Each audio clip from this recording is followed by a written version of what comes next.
But no matter how old you get, your childhood heroes can still matter. So what happens when you become a part of their mythology? And what happens when the show you're on changes that mythology? That's what we want to do tonight. Our first guest has done it a couple of times. Perhaps you remember her from this. And you put your arms around me and you told me that everything was going to be okay. I know, sounds crazy. But I started to think of all the other times that you'd been there to protect me. And I thought maybe there's more to Clark Kent than meets the eye. Oh, hey, Ms. Lang. Oh, hey, Smallville, Superman's teen years. Now she's the lead in another iconic story. It's the reboot of Beauty and the Beast. No singing dishes, but lots of ass kicking. It happened so fast. I heard a psycho getting ripped apart by something, and then you saved me. Bullets flying. Evan, whoever this vigilante is, it is not a something. God, it's just you were right there, and he was right there. I was too busy trying to save your ass. She's got old gangster, Kristin Kreuk. Hello, miss. Hello. Lovely to see you. Good to see you. How are you? Welcome. Nice to see you in this red chair. Thank you, yes. First time I met you was, you won't remember this, but first time I met you, I was working at Much Music. I think I do remember this, that? but tell me. It was just for the Much Music Video Awards, right? I was so scared. I think there's a period of 3 years of my life back then that I honestly is like a blur. Really? Uh-huh. To be a part of this new version of Superman is one thing. To get into a new version of Beauty and the Beast as well. Yeah. You know, did you at one point go, I don't want to be the girl that does this all the time?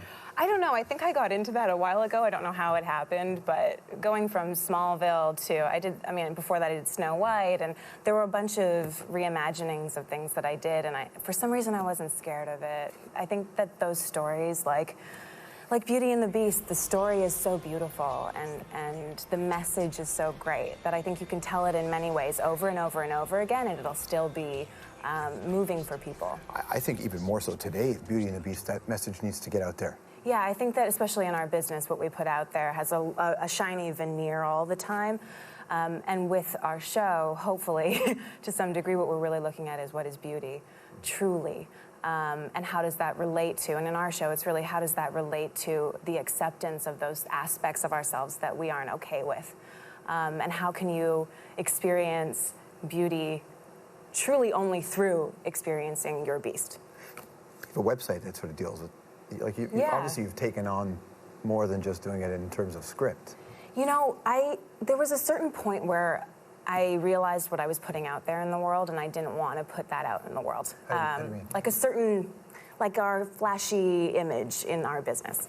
And I built a website for teen girls that, we're still working on and trying to find our way, but I really wanted to help young women to find themselves and find their true beauty, which is really an acceptance of who you are and an expression of that.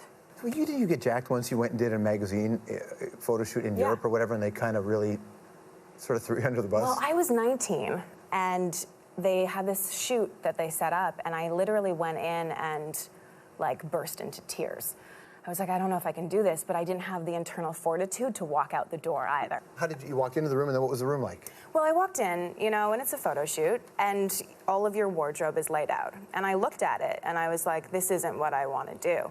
Since then, I feel much more clear on what I want, how I want to put myself out there. I'm not as rigid either as I was at 19. But yeah, that was a huge experience in my life. I want you to give me play-by-play. I'm going to play a video clip, and I want you to tell me what's happening. No, because in terms of getting an honest representation of you, the look on your face in this is fantastic. Oh, my God. I'm so concerned. No, don't be scared. It's amazing. It's amazing. Well, maybe you should be concerned. Okay. No one's going to mess with you. Please tell me what's happening here. Oh, jeez.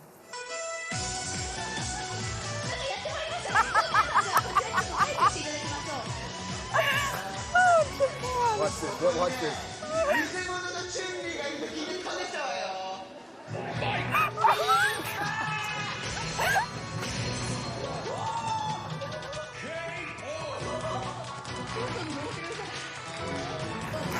Oh, my Lord. Dude. First of all, the look on your face is, all right, I'm going to kick you in the pills, but I don't know what's going to happen. Okay, that press tour was wackadoodle. That was a wacky press tour. Is it like the Chun-Li that you did, right? That movie? I did that movie. I did a press tour in Japan, and they have the craziest ideas. They're so creative. Okay, I'm going to play another clip from your past, and I want you to give me play-by-play. Dear God. Got a little special thing I'd like to do tonight. play a little song for you about the nastiest, freakiest little sex puppet I know, Fiona. Describes me so well.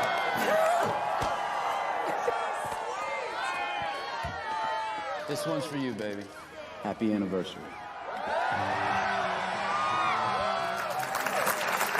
Yep, that happened. Yep. Did you, when you signed on, did you know it was Matt Damon? Oh, I don't remember now. Wow, I think so. I mean, that's got to be a moment where you're like, if I'm going to be in this scene, it better be somebody like Matt Damon. I'll be honest. They were like, come to Prague and shoot, and I was like, okay, free trip to Prague. Right. But yeah, Matt Damon. He's such a lovely man. Smart. What kind of kisser is he?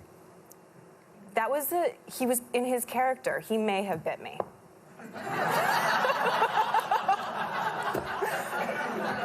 Possibly. What a real pleasure to see you. Thanks so much for coming in. Thank you so much. Right on. Kristin Kreuk, everybody. Beauty and the Beast is the name of the show. You can catch it right here on Canada Airs on that lovely network called Showcase.